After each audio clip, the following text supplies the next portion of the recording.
بسم اللہ الرحمن الرحیم۔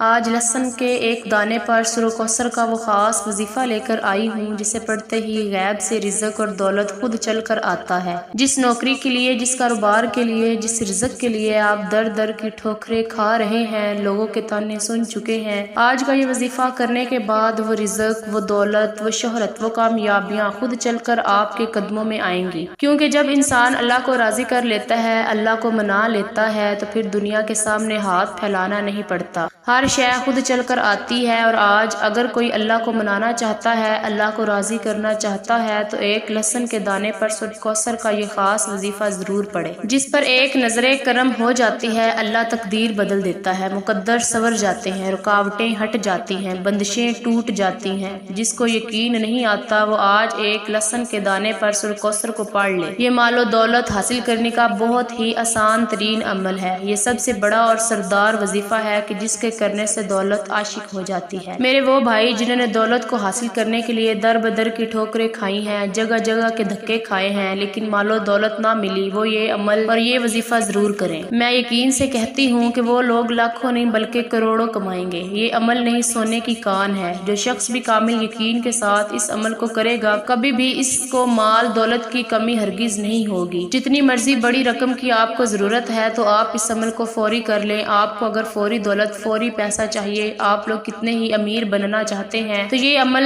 فوراً آپ کو کروڑ پتی بنا دے گا۔ صرف اپنی زندگی میں ایک مرتبہ اس عمل کو، اس وظیفے کو لازمی کر لیں۔ آپ کی جیب خالی رہتی ہے، آپ کا گھر خالی رہتا ہے، آپ کا بینک بیلنس ختم ہو چکا ہے، دکان کا آپ نے کرایہ ابھی تک نہیں دیا، آپ بالکل کنگال ہو چکے ہیں، پیسہ آپ کے پاس بالکل نہیں ہے، آپ جس بھی کام میں ہاتھ ڈالتے ہیں، جو بھی خواہش کرتے ہیں، آپ کے ہر کام میں رکاوٹ آ جاتی ہے، تو اس عمل کو، اس وظیفے کو آپ آج ہی صدقے دل سے کر لیں۔ انشاءاللہ جتنی بڑی بھی مشکلات ہوں گی، جتنی بڑی بھی آپ کے اوپر آزمائشیں ہوں گی، اللہ پاک ان ساری مشکلات کو دور کر دے گا۔ آپ لوگ اتنے مجبور ہو چکے ہیں، آپ لاچار ہو چکے ہیں، آپ کو سمجھ میں ہی نہیں آ رہا کہ کیا کریں اور کیا نہیں۔ اوپر سے اتنی شدت والی مہنگائی ہے کہ ہر چیز کے ریٹ 2 گنا سے 3 گنا یا 10 گنا بڑھ چکے ہیں، تو اس میں غریب کرے تو کرے کیا؟ محترم ناظرین، آپ کے مالی حالات خواہ کتنے ہی خراب کیوں نہ ہو، آپ کے گھر میں فقر و فاقہ ہو یا پھر تنگ دستی ہو، کھانے پینے کے لیے بھی آپ لوگوں کے پاس پیسے نہ ہوں، یا پھر اپنے بچوں کے اسکول کی فیس ادا کرنی ہے، یا پھر آپ لوگوں کو بجلی کے بل بھرنے ہیں، تو آپ نے بالکل بھی فکر نہیں کرنی ہے۔ بس آپ نے اس عمل کو سچے دل سے اللہ پاک پر مکمل بھروسہ رکھتے ہوئے کر لینا ہے۔ آپ کے مالی حالات، آپ کی پریشانیاں ختم ہو جائیں گی، مال و دولت کی کثرت ہو جائے گی، کھلا رزق ملے گا، بے حساب دولت ملے گی، آپ کے کاروبار کی بندشیں ختم ہو جائیں گی،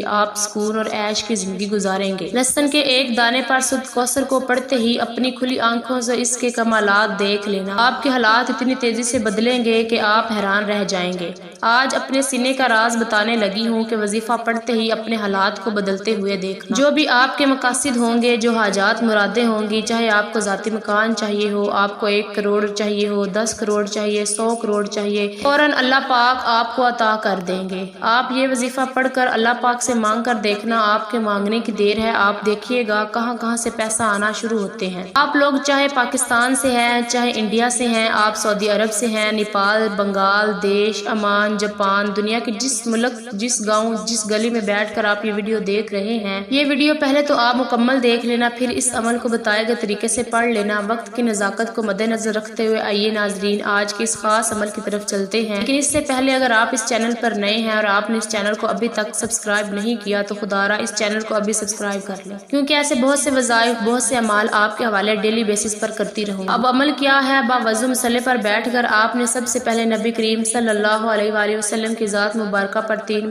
بار درود پاک پڑھنا ہے، اور درود پاک آپ کوئی سا بھی پڑھ سکتے ہیں، آپ صلی اللہ علیہ وآلہ وسلم پڑھ لیں یا آپ صلی اللہ علی محمد پڑھ لیں۔ بہتر ہے کہ درود ابراہیمی پڑھا جائے کیونکہ درود ابراہیمی کی فضیلت سب سے زیادہ ہے۔ 1 مرتبہ درود ابراہیمی میرے ساتھ بھی پڑھ لیں تاکہ ثواب ہو۔ اللہم صلی علی محمد وعلی آل محمد كما صليت على إبراهيم وعلى آل إبراهيم إنك حميد مجيد اللهم بارك على محمد وعلى آل محمد كما باركت على إبراهيم وعلى آل إبراهيم إنك حميد مجيد۔ کوئی سا بھی درود پاک آپ نے 3 بار پڑھنا ہے۔ جب آپ لوگ درود پاک پڑھ لیں بڑے اطمینان سے بڑے سکون سے پڑھیے گا تو اس کے فوراً بعد آپ نے اپنے مقصد کی نیت کرنی ہے۔ ہر انسان کا مقصد الگ ہے، ہر انسان کی حاجت الگ ہے، ہر انسان کی خواہش الگ ہے۔ آج جس کو جو چاہیے، جتنا چاہیے، جیسا چاہیے، اپنے تمام مقاصد کی نیت کیجیے گا۔ آپ اگر گھر چاہتے ہیں گھر مانگ لیں، گاڑی چاہتے ہیں گاڑی مانگ لیں، من پسند نوکری کے لیے، شادی کے لیے، قرض سے نجات کے لیے پڑھ لو۔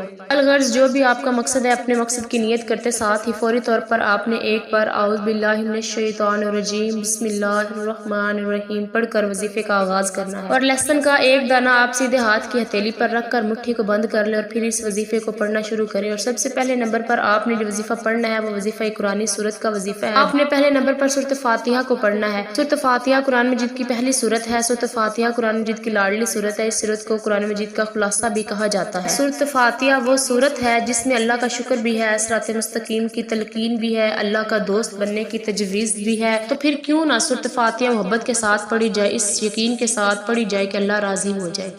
سورۃ فاتحہ کی تلاوت سماعت فرما لیں۔ بسم اللہ الرحمن الرحیم الحمد للہ رب العالمین الرحمن الرحیم مالک یوم الدین ایاک نعبد و ایاک نستعین اہدنا الصراط المستقیم صراط الذین انعمت علیہم غیر المغضوب علیہم ولا الضالین آمین۔ آپ نے سورۃ فاتحہ کو صرف ایک بار پڑھنا ہے۔ سورۃ فاتحہ میں ایک بار پڑھنے میں کتنا وقت لگے گا میں نے آپ کے سامنے پڑھی ہے۔ اللہ کو یہ سورت اتنی پسند ہے کہ اللہ نے قرآن مجید کا آغاز سورۃ فاتحہ سے کیا۔ اللہ کو سورۃ فاتحہ سے اتنی محبت کہ ہر نماز کی رکعت میں سورۃ فاتحہ پڑھنا بہت ضروری ہے۔ آپ نے سورۃ فاتحہ پڑھ کر مٹھی کو کھولنا ہے اور لہسن کے دانے پر پھونک مارنی ہے۔ یقین کیجیے گا کہ سورۃ فاتحہ پڑھتے ہی آپ پر رحمت و برکتوں کا سایہ ہو جائے گا۔ آپ سے رکاوٹیں بندشیں اٹھا لی جائیں گی، آپ سے آزمائشیں اٹھا لی جائیں گی، آپ سے تنگ دستیاں اٹھا لی جائیں گی۔ سورۃ فاتحہ پڑھنے سے ہر طرح کی نظر بد، حسد سے، جادو جنات سے نجات ہو جائے گی۔ اب سورۃ فاتحہ کے فوراً بعد آپ نے دوسرے نمبر پر جو وظیفہ پڑھنا ہے وہ ایک اور قرآنی سورت کا ہے۔ آپ نے دوسرے نمبر پر سورۃ کوثر پڑھنی ہے۔ قرآن پاک کی سورت کو کوثر کے نام سے بھی ہم جانتے ہیں۔ اس سورت کو آپ نے کب پڑھنا ہے اور کیسے پڑھنا ہے، کتنی بار پڑھنا ہے، سب طریقہ بتاؤں گی انشاءاللہ۔ جب آپ اس وظیفے کو کریں گے تو سب پریشانیاں آپ کے اوپر سے دور ہو جائیں گی۔ اللہ پاک کسی صورت میں ہمیں یہ آگاہ بھی کر رہے ہیں کہ ہم غمگین اور اداس نہ ہوں، کیونکہ ہر مصیبت کے بعد آسانی ہو۔ لہٰذا اگر کوئی اللہ تعالیٰ کے دین پر ایمان رکھتا ہے، اللہ تعالیٰ کے وعدوں پر بھروسہ رکھتا ہے اور اللہ تعالیٰ کے کلام اور رسول اللہ صلی اللہ علیہ وسلم کی باتوں پر مکمل یقین رکھتا ہے تو وہ مصیبت کے بعد آسانی ضرور دیکھیے گا اور اس کی زندگی میں تنگی کے بعد خوشحالی ضرور آئے گی۔ سورہ کوثر کی تلاوت سماعت فرما لیں۔ بسم اللہ الرحمن الرحیم انا اعطیناک الکوثر فصل لربک وانحر ان شانئک ھو الابتر۔ سورہ کوثر کو آپ نے 129 بار پڑھنا ہے۔ یہ ایسی سورت ہے جسے رزق اور دولت کا خزانہ کہا جاتا ہے، جسے کامیابی کا وہ راز کہا جاتا ہے جس سے دشمن کی چیخیں نکل جاتی ہیں۔ جن کے رشتوں میں بندشیں ہیں، کاروبار میں بندشیں ہیں، گھر میں لڑائی جھگڑا رہتا ہے، گھریلو ناچاکیاں رہتی ہیں، گھر میں تمام افراد ایک دوسرے سے لڑتے رہتے ہیں، تو دوستو آج سورۃ کوثر کو پڑھتے ہی انشاءاللہ تمام کے تمام اثرات ختم ہو جائیں گے۔ لیکن پڑھنے کا طریقہ انمول ہے۔ آپ نے ایسے ہی لاپرواہی میں اس سورۃ مبارکہ کو نہیں پڑھنا۔ اس وظیفے کو اس طریقے سے پڑھنا بہت ضروری ہے جس ترتیب سے میں آپ کو بتا رہی ہوں۔ جب آپ 129 بار سورۃ کوثر کو پڑھ لیں تو اب آپ نے تیسرے نمبر پر اور آخری نمبر پر ایک اور وظیفہ پڑھنا ہے۔ اب آپ نے تیسرے نمبر پر اللہ کے صفاتی نام پڑھنے ہیں۔ وہ صفاتی نام یا مغنی یا وہاب ہے۔ اللہ والے فرماتے ہیں کہ جب بھی کوئی بندہ اللہ کو اللہ کے صفاتی ناموں سے پکارتا ہے، اپنے مقصد کو دل ہی دل میں مانگتے ہوئے اللہ کی بڑائی بیان کرتا ہے، تو فرشتوں سے اللہ پوچھتا ہے یہ کون ہے جو اللہ کی بڑائی بیان کر رہا ہے؟ فرشتے بندے کا نام پیش کرتے ہیں۔ اللہ فرماتا ہے فرشتوں میں اس بندے سے راضی ہوں، اس سے میری عظمت کے مطابق نوازا جائے۔ پھر اللہ کی عظمت، اللہ کی شان و شوکت کو کون نہیں جانتا؟ پھر بیٹھے بیٹھے رزق اور دولت کا سیلاب آ جاتا ہے۔ آج اگر اللہ سے اللہ کی مرضی کے مطابق کامیابیاں چاہتے ہو تو یا مغنی یا وہاب کو پڑھ لیں۔ آپ نے کیسے پڑھنا ہے اور کتنی بار پڑھنا ہے توجہ کیجیے گا۔ یا مغنی یا وہاب ایک بار ہو گیا، یا مغنی یا وہاب 2 بار ہو گیا، یا مغنی یا وہاب 3 بار ہو گیا۔ اس طرح سے آپ یا مغنی یا وہاب کو اپنے دائیں ہاتھ کی انگلیوں پر پڑھ لیں، یہ تسبیح کے دانوں پر پڑھ لیں۔ آپ نے صرف 11 بار پڑھنا ہے۔ جب آپ یہ تینوں اعمال بتائے گئے طریقے سے پڑھ لیں تو اس کے بعد پھر سے 3 بار درود پاک پڑھنا ہے۔ جو درود پاک آپ نے عمل کے شروع میں پڑھا تھا اب آپ کا عمل مکمل ہو گیا۔ اب آپ نے کیا کرنا ہے اس کو ذرا دھیان سے ملاحظہ فرمائیں۔ یہ سارا عمل بتائے گئے طریقے اور ترتیب سے پڑھنے کے بعد آپ نے جو اپنی مٹھی میں ایک لہسن کا